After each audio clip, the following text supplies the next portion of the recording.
Black Panther Wakanda Forever released yesterday, and I got a chance to go see it. But is it too ambitious? Let's talk about it.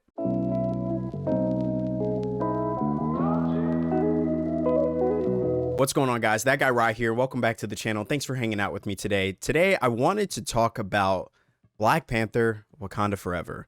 Specifically, some of the things that I liked, some of the things that I didn't like, and some of the things that made absolutely no sense to me in this film. And, you know, I think there's more good than bad when it comes to this film. However, we've seen a lot of criticism. If you guys have been following me or seen anyone else that does, you know, reviews on these sort of things, if you've been following them on social media, you've probably seen a lot of criticism. Some mostly good things about the film. However, you know, a couple things that were that didn't sit right with some people. And after seeing the film for myself, I can definitely agree with some of the statements that people have been making. And I kind of have a few statements of my own of moments that didn't necessarily sit well with me in this film. So let's start with the good. So starting out, I will say that Black Panther Wakanda Forever is undoubtedly the best film in Phase 4. I would say second to that for me might be Shang-Chi. You know, to be honest with you, Phase 4 hasn't necessarily put out too many bangers in terms of the movies. In my opinion, I didn't really enjoy Multiverse of Madness. I had a lot higher hopes for it. And the film, at least after seeing it, it just wasn't a film that I'd see again. And I think for me, that says a lot. I don't know if you guys feel the same. I not to say it was a bad film. It was good. I enjoyed it, but I didn't necessarily feel the need that like I wanted to see it again. But Black Panther Wakanda Forever, I would see that 2 more times today if I could, you know? So yeah, not only is it the best film within Phase 4, I think it's the best film that they've put out in a long time. I mean, obviously Infinity War and Endgame were really good, but I would put Black Panther Wakanda Forever up there in terms of the top echelon of Marvel films that have been released in recent years. So that's obviously a good sign. Within the film itself, there was a lot of things, a lot of moments that had me very emotional, almost tearing up, whether it was the funeral for T'Challa, just the moments leading up to that moment were really sad. And that was just starting out the film. This was like the first 10 minutes of the film. We were delivered with just emotional turmoil from Shuri and from Queen Ramonda to the whole funeral sequence, the moment of silence. I'll tell you one thing though, one thing that I really liked in this film that really touched my heart, and I was hoping to see this, was, you know how they do the Marvel Studios thing at the start of every film that they do, start of every Marvel project at this point. They had one completely dedicated to Black Panther and Chadwick Boseman and T'Challa, and that was a really heartwarming moment. And like I said, this was within the first 10 minutes. I already knew, man, grab the tissues. Like, this is going to be a roller coaster. And I think I want to say they did the same thing for Stan Lee after he passed. And I think it's beautiful when they do moments like that, showing their respect and appreciation, and just showing love to the actors and the creators of these iconic characters and roles. And Chadwick Boseman, his role as Black Panther, it touched a lot of people's hearts, and I think it really impacted the world in a very positive way to see someone in that role who is like leading the charge. He's respected, he's a king, he's admired, he's, you know, the leader of one of the most popular or powerful nations in the world that people didn't even know existed. And it's, yeah, Black Panther continues to be one of my favorite characters, and I love that they paid tribute to him. And that was really throughout the entire film that they did that. You know, they paid tribute to the character of T'Challa and referenced him in a number of cases, even had some surprise moments after all this time, you know. And people have seen this movie, you know, about 2 weeks before the film actually came out. And so I was really trying hard to stay off of Twitter, social media, and I feel like I did a pretty good job with that. And I found myself watching the film and still being surprised by moments. There was a couple things that were spoiled that I knew about, but there were a few moments where I was genuinely left surprised that I was not expecting that, and that was really cool too. Some other cool notable mentions for me, obviously, is the music. I think the score of Black Panther 1 was incredible.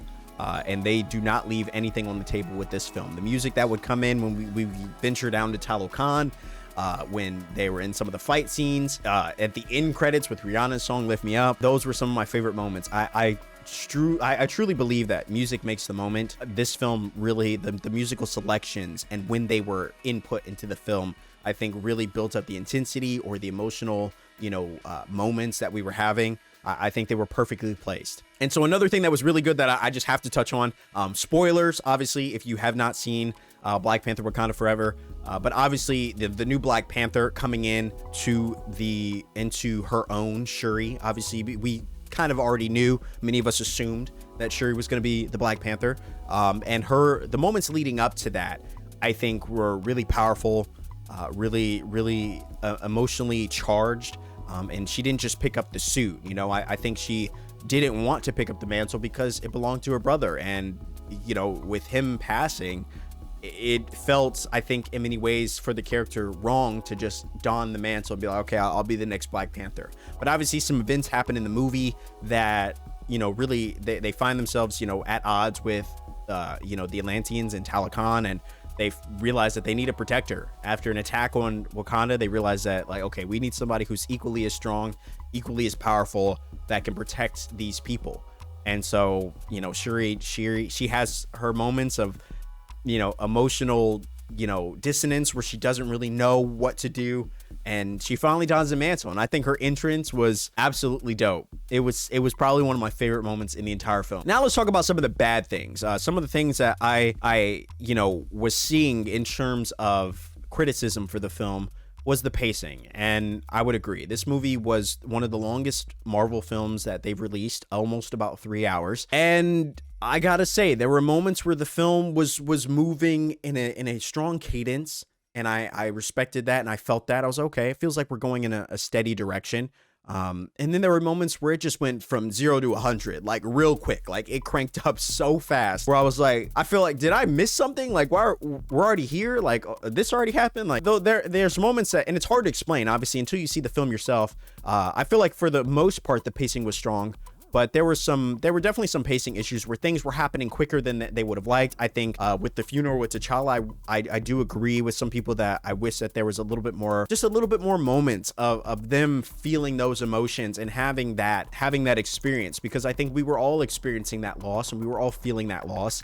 And it felt like that was kind of, in my opinion, it felt like it was kind of a one and done thing where it had happened. And then next thing you know, they're fast forward a year from now, like, here we go, you know. We're jumping into the next big conflict. And I know that they have to, you know, move on from that. I just would have loved a couple extra moments, a couple extra still shots where we can, you know, really feel that. Because like I said, Chadwick Boseman was one of my favorite actors. He was iconic in this role. And I think the loss of him, not only as T'Challa and Black Panther, but just as a person, I think really hits a lot of us. And so I would have liked to sit with that for a little bit more, to see them trying to move on after that. And instead we just kind of jumped a year and we were moving on through the story. And you know, and that kind of bums me out. I would have liked those moments, but you know, we did get to the end of the film, and you know, Shuri does have that moment once again where she can kind of go back and do the ritual that her mother had wanted her to do, that she neglected earlier in the film, with burning the outfits and the robes that they had donned during T'Challa's funeral. And that was part of them kind of letting go and releasing themselves from that pain and knowing that he's still at the core, at their heart. And she finally has that moment, and I think that was a really beautiful thing. Outside of the pacing, there was very little that I could critique in this film. You know, like I said, I'm not a film critic. I'm not hard to please either. There was very little that I feel like could have been better. You know, I think the pacing for me was the biggest thing. I don't feel like the movie ran on too long. In fact, I feel like it could have been longer. But just the time that they allotted to certain things, I definitely feel like could have been better placed, or you know, certain moments could have been longer, and then certain moments that were a little long could have run on a little shorter. But overall, yeah, the film could have been longer, and I would have had no complaints about it. The only other bad thing is I wish that we got more time with Namor. I wish we got to see him a little bit more as a character. I really liked what they did and the time that they gave him. I just would have liked to see him a little bit more. He was a dope character, man. Like, he was one of my favorites in the entire film. I loved seeing him. I loved seeing his abilities. I wish we could have learned a little bit more about them, about their biology, about their abilities, about their worlds, what they do, how they live.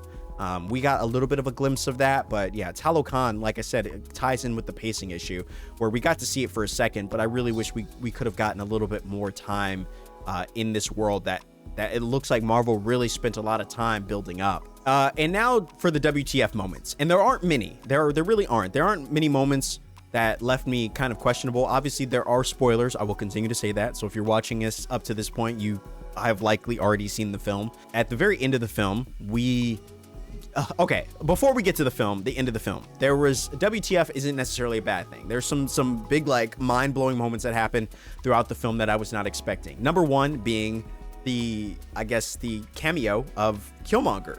Michael B. Jordan shows up when Shuri takes the fruit, the purple-shaped herb, and she sees Killmonger. I was hoping that she would see maybe her mother, maybe she would have seen her father, but obviously I think her seeing Killmonger definitely tied in a little bit more with the pain and frustration that she was feeling after losing both her brother, not being able to protect her mother.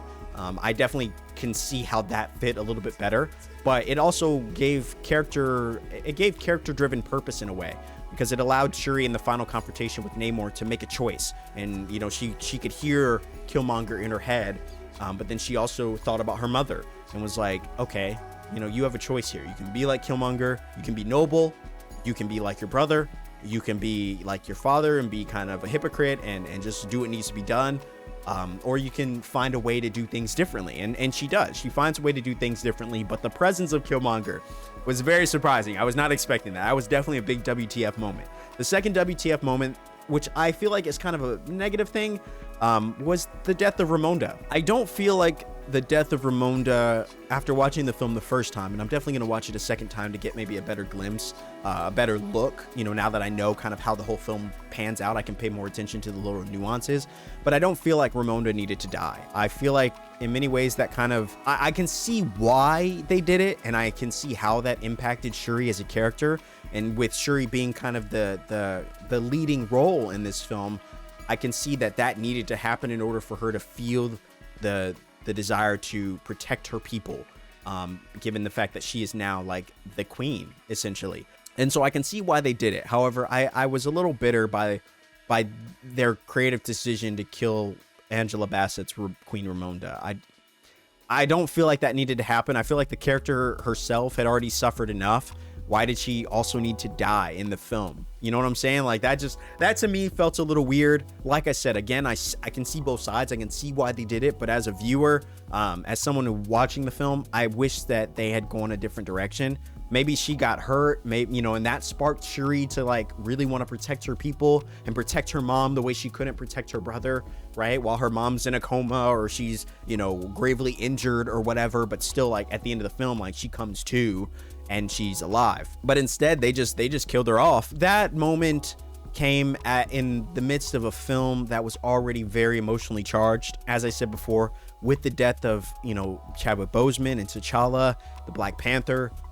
People walking into the theater were already grieving a loss of an iconic actor, a really great person, and one of the faces of one of the best characters in cultural diversity that we've seen in Marvel in a long time. And for them to also kill Queen Ramonda, to me, felt like, why are you doing this to us?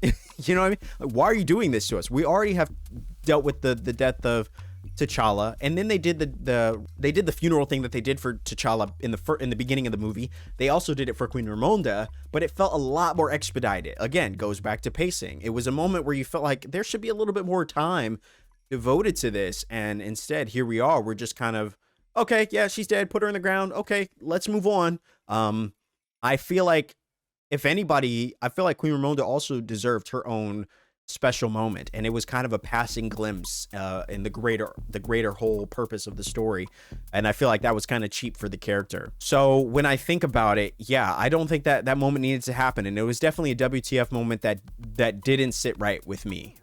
Yeah, I really liked her character, and like I said, I think her character had dealt with enough.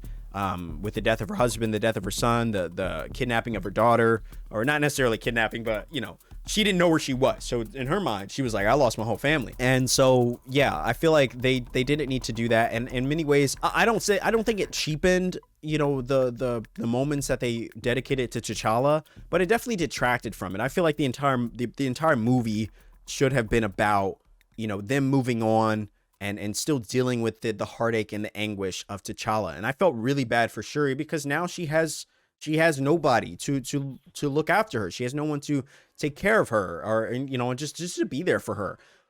Now she has to run this entire village and this entire country on her own. And I don't know. I felt like that was kind of cheap.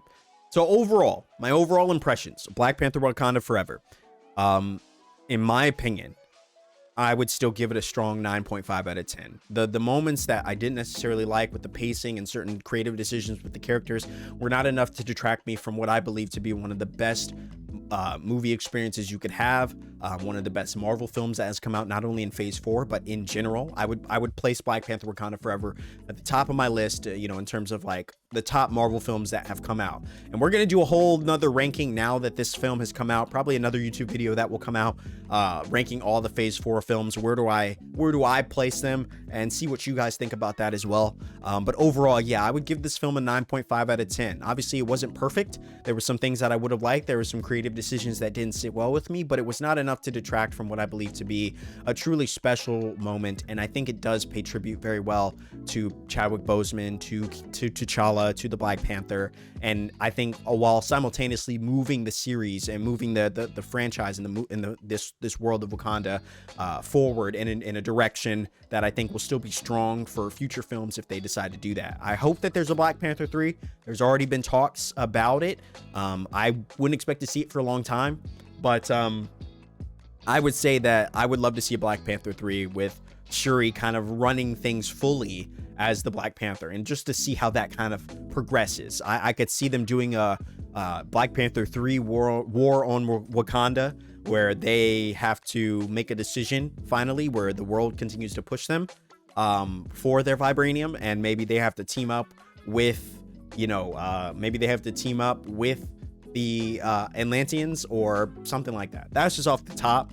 I still think that, yeah, Black Panther 3 is definitely worthy of a third film. But yeah, that's my thoughts. Overall, I really enjoyed the movie. I would definitely see it again, and that is why I'm ranking it so highly. I hope that when I see it the second time, I get a little bit more context, and I can kind of pay attention to some nuances that I may have missed the first time around. Because when you're watching a film for the first time, there's just so much that's happening and so much stimulus. You know, you're trying to pay attention to every little thing that you kind of miss things.